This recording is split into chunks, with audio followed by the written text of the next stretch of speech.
So some important things about the cardiac physiology. So in the cardiac physiology, the first thing is this particular thing, that is the ventricular cycle.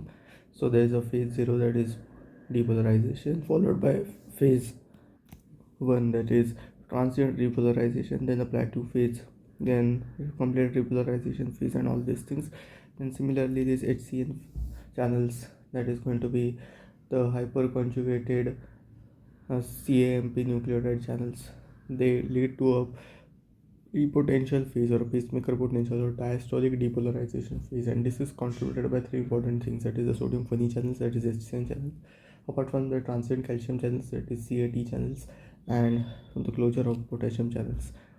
Now, very important is to understand these important things, that is where the atrial depolarization starts and where does it end. So atrial depolarization starts in the AC node, repolarization also starts in the AC node. Ventricular depolarization starts in the left endocardium as well as in the lower interventricular septum, while it ends in obviously the upper part of interventricular septum, and it starts from the left endocardium and it ends in the posterior basal epicardial surface. That is the depolarization, it goes from endocardium to epicardium. Now repolarization obviously will start from epicardium and will go up to endocardium. So it starts at epicardial apex and goes to endocardium. So it's just simple. Depolarization starts from endocardium to epicardium, and then repolarization goes from epicardium to endocardium. Then cardiac cycle is need to know. So the last rapid filling phase, LRFP, this is the phase where the atrial contraction takes place. So this is the active phase, it is where the atrial systole takes place. Okay, and otherwise this whole phase it is seen in ventricles. Now the closure of the valves and heart sounds, they are very important over here. So isovolumic contraction. So before isovolumic contraction there is AV valve closure, and then there is going to be semilunar valves open.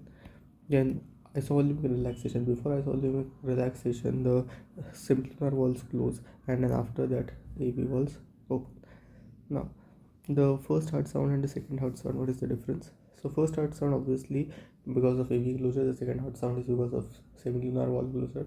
So first heart sound is seen before the IVC, and second heart sound is started before the IVR, that is isovolumic relaxation.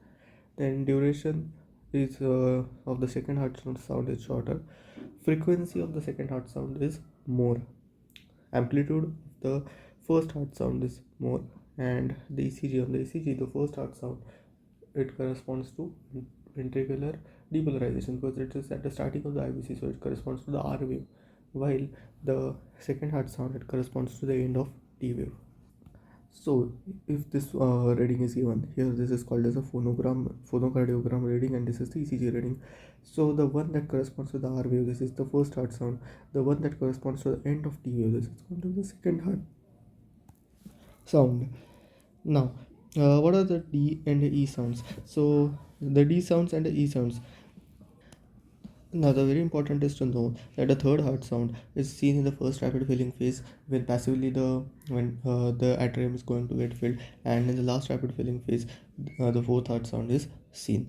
Now, the fourth heart sound, here we can see that it is just before the first heart sound. So this is the first heart sound. So this is going to be the fourth heart sound. Similarly, here in the E, this is the fourth heart sound, while the D is the third heart sound. Now, so this is all the heart sounds.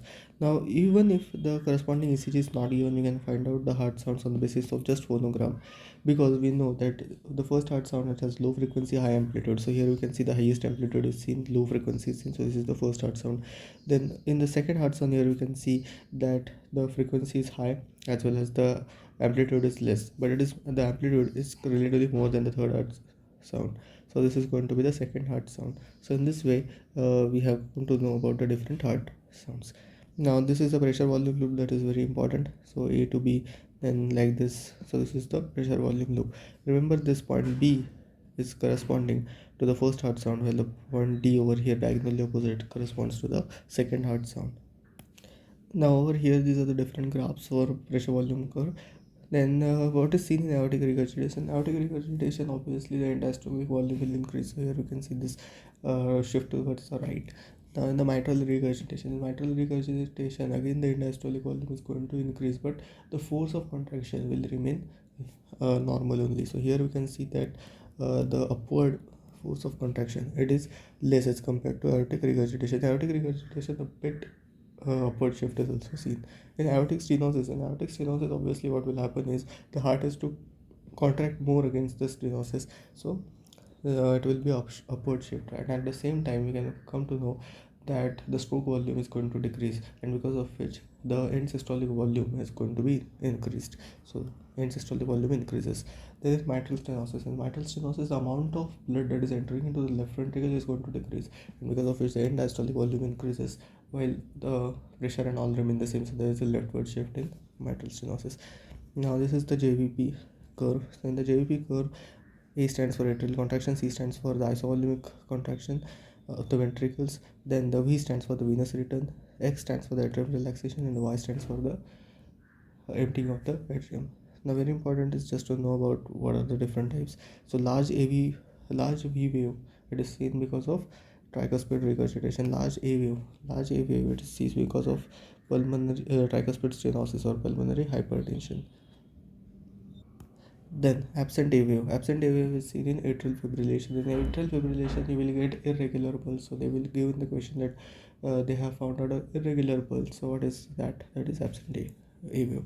Then sharp X and sharp Y, they are seen in case of constrictive pericarditis. Now there is something called as a Bowditch effect. What is Bowditch effect? Increase in heart rate increases the contractility of the heart. Andrep effect, increase in total peripheral resistance of the afterload, that also increases the contractility of heart. Now this is something called as a Canon A wave. So Canon A wave, that is, here we can see this is normal JVP curve. Over here we can see between there are two Canon A waves before a normal JVP wave. So this is called as Canon A wave, and this is seen in case of complete heart block. Then baroreceptor reflex is the most sensitive to pulse pressure greater than the mean arterial pressure. The most potent reflex is going to be the renin-angiotensin aldosterone system by the kidney. The second most potent is the uh, CNS ischemic response. Then the rostral ventrolateral medulla is nothing but a sympathetic system, and dichrotic notch, it is due to the closure of the semilunar walls. This is directly asked MCQ, that is dichrotic notch is formed due to closure of semilunar walls. Now here we should understand what is known by a Mayer's wave. So generally in the question of a Mayer's wave, they give that a patient is suffering from severe blood loss, or a dog blood loss due to accident, or there is a dog who is suffering from blood loss.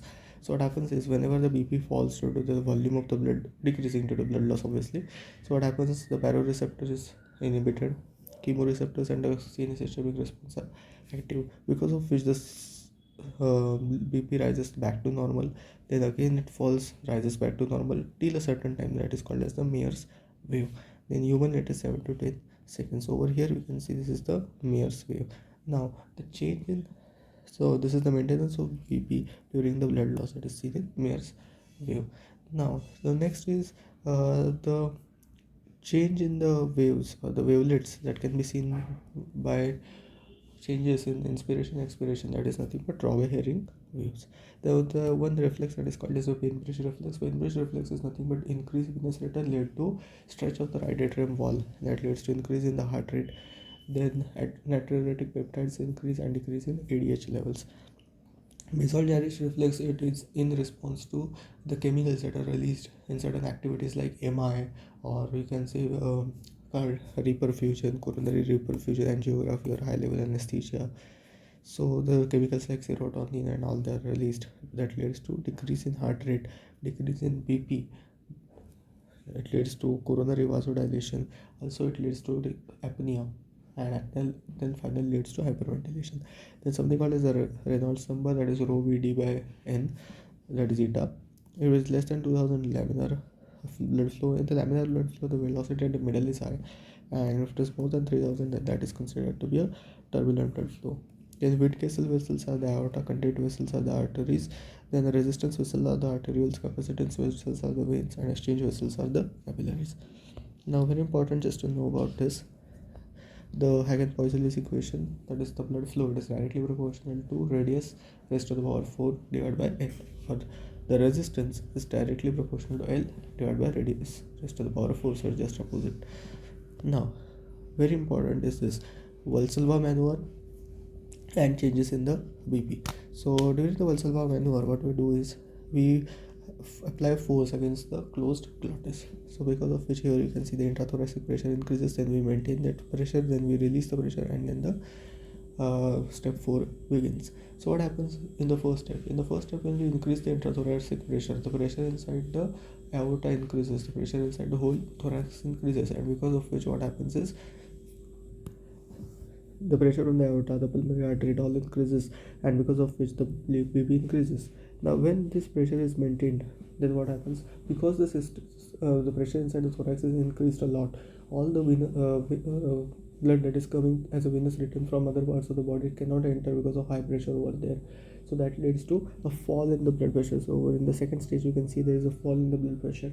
Then third, when we release this blood pressure in the intrathoracic, then what happens? There is a pooling of this blood. Due to the pooling of the blood, there is a transient fall in the blood pressure that's seen in stage 3, and in the stage 4, when the blood pressure when the pressure inside the thoracic cavity remains normal, all the way it returns, and then again there is a rise in the blood pressure. So here you can see the esophageal pressure in centimeters of water like this. This is stage 1, 2, 3, and this is stage 4, and here you can see the changes in the blood pressure. This is very important MCQ. Now apart from that important MCQs, that come from this table. So which organ receives the most blood? So that is going to be the liver, that is 28% of the total cardiac output. Which organ it receives the more blood per 100 gram of the tissues, that is the kidney. Then which organ undergoes maximum oxygen consumption, that is again the liver. But which organ undergoes maximum oxygen consumption per 100 gram of the tissue, that is heart. Which organ has the maximum arteriovenous difference, that is again the heart. So these are the important MCQs that are asked.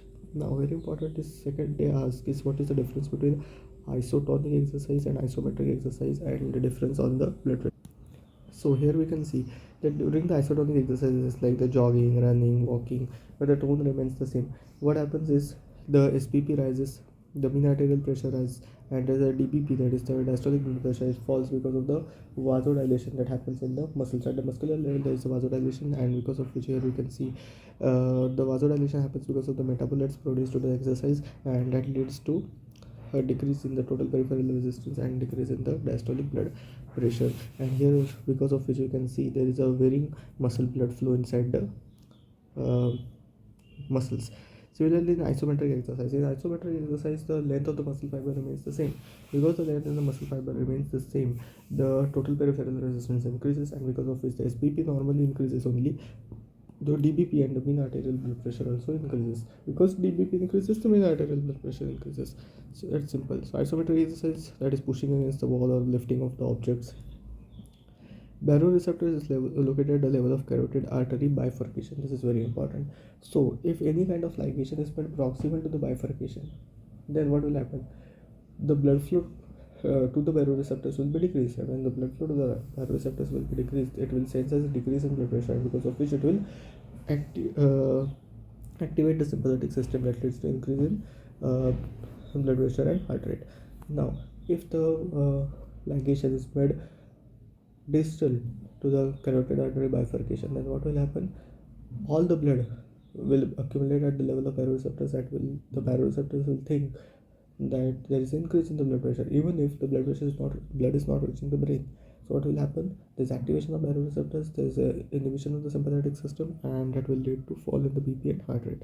Now there's something called as cardiac index. Cardiac index is nothing but the cardiac output divided by basal body surface area. It's about 3.1 always. So this is important about the cardiac physiology.